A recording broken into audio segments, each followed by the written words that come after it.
اعوذ باللہ من الشیطان الرجیم بسم اللہ الرحمن الرحیم اللہم بارک لمولانا صاحب الزمان علیہ السلام۔ پاک پیغمبر صلی اللہ علیہ وآلہ وسلم تشریف فرما تھے، اصحاب رسول خدا صلی اللہ علیہ وآلہ وسلم بھی ارد گرد موجود تھے۔ حضور پاک صلی اللہ علیہ وآلہ وسلم نے ارشاد فرمایا کہ جو شخص لا الہ الا اللہ کہے گا وہ جنت میں داخل ہوگا۔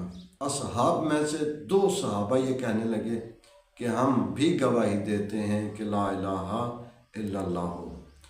اسی محفل میں حضرت علی علیہ السلام بھی تشریف فرما تھے۔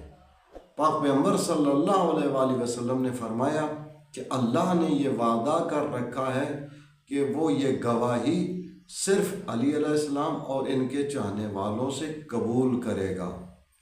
اصحاب نے پھر یہ کہا، انہی 2 صحابہ نے پھر یہ کہا کہ ہم گواہی دیتے ہیں کہ لا الہ الا اللہ ہو۔ پاک پیغمبر صلی اللہ علیہ وآلہ وسلم نے اپنا ہاتھ علی علیہ السلام کے سر پہ رکھا اور فرمایا کہ جو لا الہ الا اللہ کہتا ہے اس کے اس کلمہ کی قبولیت کی نشانی یہ ہے کہ علی علیہ السلام کے ساتھ کیا ہوا وعدہ نہ توڑنا، اس کی بات کو نہ جھٹلانا اور اس کی جگہ پر نہ بیٹھنا، یعنی یہ گواہی علی علیہ السلام کے حقداروں سے قبول ہوگی۔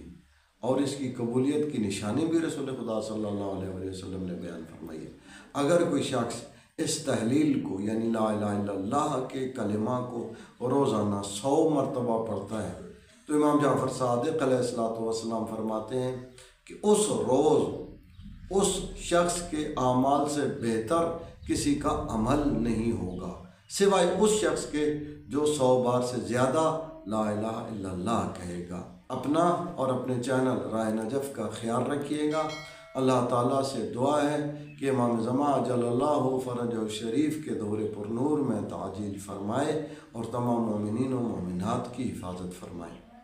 اللہم صلی علی محمد و آل محمد وعجل فرجہم۔